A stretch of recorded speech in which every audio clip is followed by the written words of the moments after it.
प्रिय विद्यार्थियों, DSS online कक्षा में आपका स्वागत है। मैं हिंदी अध्यापक हेमवती नंदन सिंह। पिछले वीडियो में हम लोगों ने अध्याय 6 उपसर्ग के बारे में अध्ययन किया था और उसमें हमने देखा था कि उपसर्ग किसे कहते हैं, उपसर्ग के कितने भेद हैं, उदाहरण के द्वारा जो है उसे समझाया गया था। आज उसी क्रम में उपसर्ग में आपने देखा था कि उपसर्ग में इनका यानी उपसर्गों का जो प्रयोग है वो शब्दों के पूर्व यानी पहले किया जाता था। यानी ऐसे शब्दांश जो किसी शब्द के पूर्व अर्थात पहले जुड़कर शब्द में नवीनता ला देते हैं उन्हें हम क्या कहते हैं, उपसर्ग कहते हैं। तो अब जो है अगला है अध्याय 7 प्रत्यय। प्रत्यय के बारे में हमें पढ़ना है। प्रत्यय किसे कहते हैं, प्रत्यय के भेद कितने होते हैं और सभी भेदों को क्रमबद्ध तरीके से अध्ययन करेंगे। तो प्रत्यय क्या है कि ऐसे शब्दांश, शब्दों के अंश, याद रखिएगा, शब्दांश अर्थात शब्दों के टुकड़े, अंश, छोटे छोटे टुकड़े जो किसी शब्द के बाद में यानी अंत में उपसर्ग में पहले जुड़ते थे और प्रत्यय में बाद में जुड़ेंगे। तो इसकी परिभाषा क्या हो जाएगी, ऐसे शब्दांश जो किसी शब्द के अंत में जुड़कर उसके अर्थ में नवीनता लाते हैं उन्हें हम क्या कहते हैं, उन्हें प्रत्यय कहते हैं। देखिए परिभाषा मैंने यहां पे लिखा है कि जो शब्दांश किसी शब्द के अंत में, किसी शब्द के अंत में जुड़कर उसके अर्थ में नवीनता नवीनता लाते हैं वे प्रत्यय कहलाते हैं। क्या कहलाते हैं, प्रत्यय कहलाते हैं। जैसे आपको उदाहरण लिखा है मिल, धन, आवड़, तो ये आपका मूल शब्द हो गया। ये क्या हो गया, मूल शब्द, मूल शब्द हो गया मिल। और आवड़ क्या है, ये प्रत्यय है।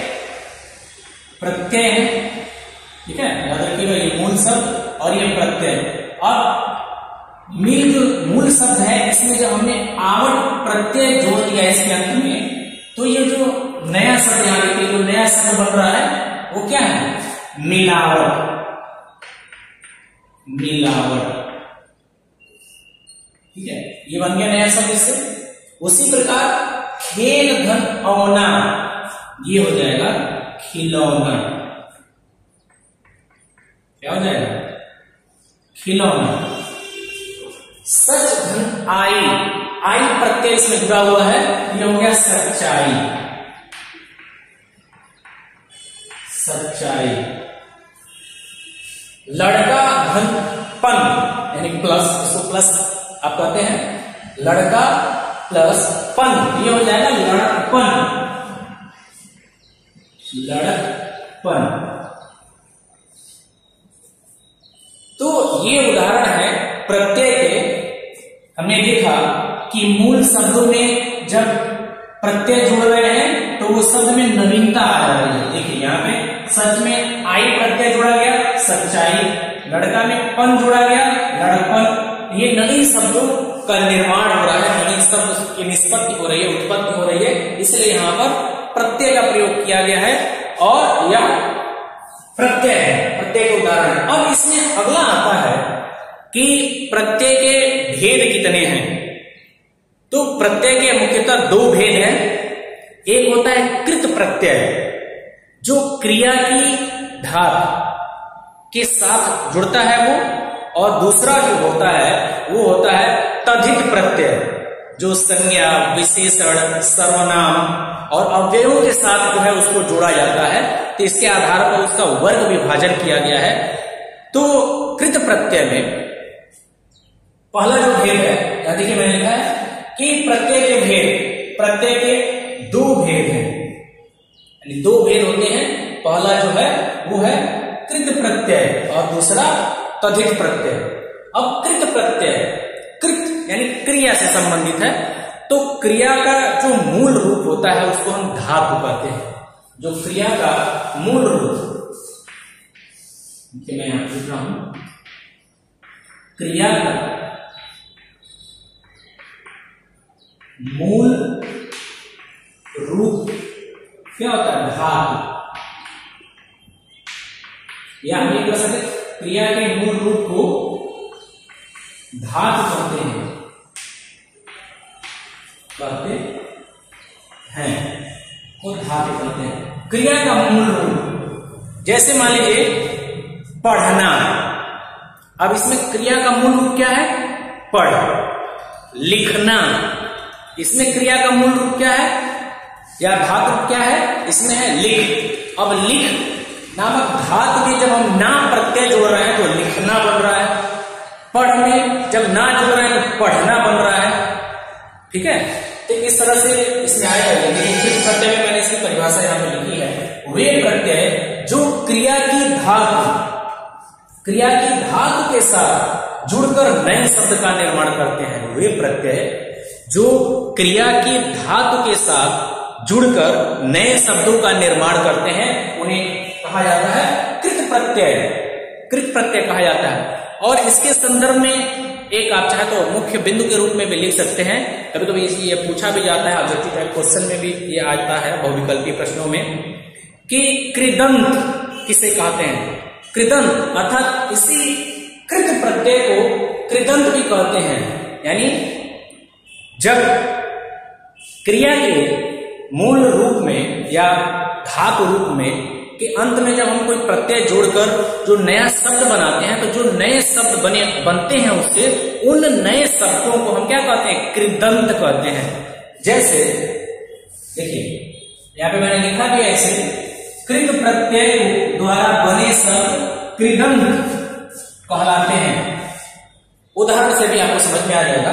उदाहरण मैंने यहाँ पे लिखा है, लिख धन आवट बराबर लिखावट, यानी लिख प्लस आवट बराबर लिखावट। अब देखिए ये लिख क्या है?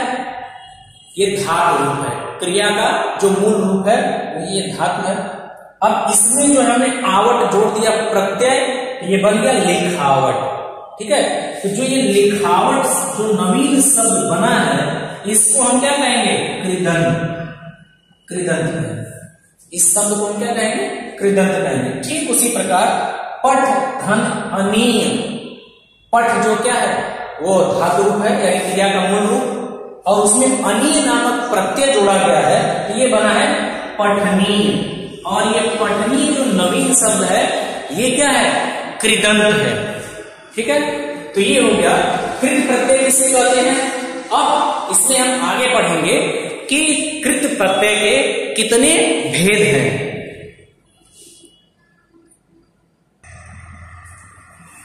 अब जो है इसमें कृत प्रत्यय के भेद, तो कृत प्रत्यय के 5 भेद होते हैं, जिसमें पहला जो है वो भेद आपका है यहाँ पे कर्तवाचक। कर्त यानी कार्य करने वाला अर्थात कर्ता, कर्ता से बना है कर्तवाचक। दूसरा जो है वो आपका कर्मवाचक, तीसरा करणवाचक, और चौथा भाववाचक, तथा पांचवा और अंतिम जो है वो है क्रियावाचक कृत प्रत्यय। तो देखिए यहाँ पे मैंने लिखा हुआ इसे कि कृत प्रत्यय के भेद। कृत प्रत्यय के 5 भेद होते हैं। इसमें पहला है कर्तवाचक, दूसरा कर्मवाचक, तीसरा करणवाचक, चौथा भाववाचक और पांचवा अंतिम है क्रियावाचक कृत प्रत्यय। इसमें एक एक को जो है उदाहरण से हम समझेंगे कि कैसे जो है क्यों उसको कर्तवाचक, करणवाचक और कर्मवाचक कहा जाता है। इसमें देखिए पहला जो है कर्तवाचक कृत प्रत्यय। कर्तवाचक कृत प्रत्यय, कर्तवाचक कृत प्रत्यय में ऐसे शब्दांश जो किसी शब्द के अंत में जुड़कर ऐसे शब्दों का निर्माण करते हैं कि उन शब्दों से, अर्थात कृदंत शब्दों से, मैंने बताया जो नवीन शब्द बनते हैं, उस कृदंत शब्दों से कार्य करने वाले अर्थात कर्ता का बोध हो, तो उसे हम क्या कहेंगे? कर्तवाचक कृत प्रत्यय कहेंगे। कार्य करने वाला अर्थात कर्ता, कर्ता का बोध होता है। उदाहरण देखिए, हार ये प्रत्यय है। अब होनहार, इससे बनने वाला शब्द क्या है? होनहार, पालनहार। ठीक है, यानी जो होनहार हो, पालनहार जो पालन करने वाला हो। अब यानी पाठक पढ़ने वाला, गायक गाने वाला, धावक दौड़ने वाला। ठीक है, यानी कार्य करने वाले का बोध हो रहा है, कर्ता का बोध हो रहा है, इसलिए इसे हम कृत प्रत्यय कहते हैं। कर्तवाचक कृत प्रत्यय अर्थात कर्ता का बोध कराने वाला कृत प्रत्यय कहते हैं। अब जो दूसरा आता है कि कर्मवाचक कृत प्रत्यय। नाम से स्पष्ट है कि कर्मवाचक, कर्म का बोध कराने वाला ऐसे शब्दांश जो किसी शब्द के अंत में जुड़कर ऐसे शब्दों का निर्माण करते हैं या ऐसे कृदंत शब्दों का निर्माण करते हैं जिससे किसी कर्म का बोध हो। देखिए मैंने लिखा है यहाँ पे, इससे बने शब्द से कर्म का बोध होता है, जिससे किसी कर्म का बोध हो तो उसे हम कहते हैं कर्मवाचक कृत प्रत्यय। जैसे उदाहरण में लिखा है ना, खाना, बचाना, गवाना, ये क्या है? कर्मवाचक है। औना प्रत्यय है और इसमें देखिए इसमें लगा हुआ है, बीच में लगा हुआ है औना, बिछौना, खिलौना, ठीक है, ये हो गया। फिर तीसरा जो है वो करणवाचक कृत प्रत्यय, अर्थात करण क्रिया के होने के साधन, जो क्रिया किस साधन से हो रही है, किस माध्यम से हो रही है, उसका बोध कराए तो उसे हम करण वाचक कृत प्रत्यय कहते हैं। करणवाचक कृत प्रत्यय कहते हैं, ठीक है। देखिए इसमें मैंने लिखा है कि क्रिया के साधन का बोध कराने वाले, यानी करणवाचक कृत प्रत्यय में ऐसे शब्दांश या ऐसे कृदंत शब्द, कृदंत मैं बार बार ये शब्द यूज कर रहा हूं, प्रयोग में ला रहा हूं और मैंने इससे पहले बताया था कि कृदंत किसको कहा जाता है। तो ऐसे कृदंत शब्द जिससे क्रिया होने के जो साधन है उसका बोध होता है, उसका बोध कराता है, उसे हम कहते हैं करणवाचक कृत प्रत्यय। जैसे आ जो प्रत्यय है, इससे बनने वाले जो शब्द हैं ये सब कृदंत हैं। कृदंत, इनको हम कृदंत कहेंगे, जो शब्द रचना हो रही है कृदंत शब्द हो गए। घेरा, मेला, झूला, ये आ से बनने वाले हैं। लास्ट में जो है इसके अंत में आ है। नी, ओढ़नी, कतरनी, ठीक है। अब देखिए चौथा जो शब्द इसी तरह से आपके पुस्तक में दिया हुआ है, एक्सरसाइज अभ्यास जो है, आप उसको बनाइएगा। जहां अगर कहीं भी कोई समस्या आती है तो आप मुझसे पूछ सकते हैं, अभ्यास कीजिएगा। अब इसमें चौथा जो है भाववाचक कृत प्रत्यय। देखिए चौथा जो है वो है भाववाचक कृत प्रत्यय। नाम से स्पष्ट है कि ऐसे कृदंत शब्द जिससे भावों का बोध होता है, यानी भाव का पता चले, भाव का ज्ञान हो, उसे हम क्या कहते हैं? भाववाचक कृत प्रत्यय कहते हैं। उदाहरण मैंने यहाँ पर लिखा हुआ है, देखिए इसमें मैंने लिखा है, इसमें भाव का बोध होता है। भाव, आई प्रत्यय है और इसमें इससे जो है हमने कृदंत शब्द बनाया है, यानी नवीन शब्द, नए निर्मित शब्द का निर्माण किया है, ठीक है। आई में जैसे मान लीजिए लिखाई, पढ़ाई, सुनाई, अब ये क्या है? भाव है, ठीक। आवा, दिखावा, छलावा, पहनावा, ये क्या है? ये सभी जो है भाव का बोध करा रहे हैं, इसलिए ये भाववाचक कृत प्रत्यय कहलाते हैं। अब अंतिम है क्रियावाचक। अंतिम जो है वो है क्रियावाचक कृत प्रत्यय। नाम से स्पष्ट है कि ऐसे कृदंत शब्द जिससे क्रिया का बोध हो, क्रिया का ज्ञान होता है, उसे हम क्या कहते हैं?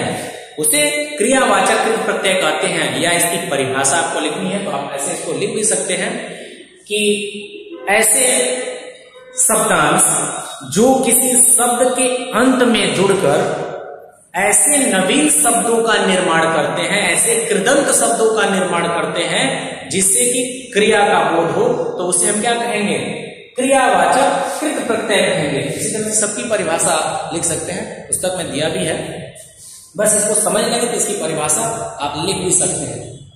अब देखिए उदाहरण, क्रिया का बोध कराने वाले या एक प्रत्यय है और इससे हम लोग कृदंत शब्द बना रहे हैं, नवीन शब्द बना रहे हैं जो क्रिया का बोध कराएंगे। गाया, खाया, सोया, यानी गाना, खाना, सोना, चलना, ये सब क्या है? क्रियाएं हैं, उसी से बना है। गाया, लास्ट में या है। खाया, सोया। अब कर, दूसरा जो शब्दांश है, प्रत्यय शब्दांश है, वो है कर। इससे बनाया गा कर, खा कर, सो कर। ठीक है, तो ये था कृत प्रत्यय के भेद। कृत प्रत्यय के कितने भेद होते हैं इसे हमने समझा। तो एक चीज इसमें याद रखिएगा कि जो प्रत्यय होते हैं उनका स्वतंत्र रूप में कहीं प्रयोग नहीं किया जाता है। स्वतंत्र रूप में वो किसी के साथ, वो मूल शब्द के साथ ही उनका प्रयोग किया जाता है। स्वतंत्र रूप में उसका कोई निश्चित प्रयोग नहीं किया जाता है, कहीं भी नहीं किया जाता है। तो उम्मीद है आपको ये चीज समझ में आई होगी। अगर कहीं भी कोई दिक्कत होगा तो आप पूछ सकते हैं। अब इसके बाद अगले वीडियो में हम लोग पढ़ेंगे, ये तो कृत प्रत्यय हो गया, जो प्रत्यय के दो भेद थे, कृत प्रत्यय। इसके बाद से तद्धित प्रत्यय और उसके जो उपभेद हैं उनका अध्ययन करेंगे। आज के लिए इतना ही, धन्यवाद।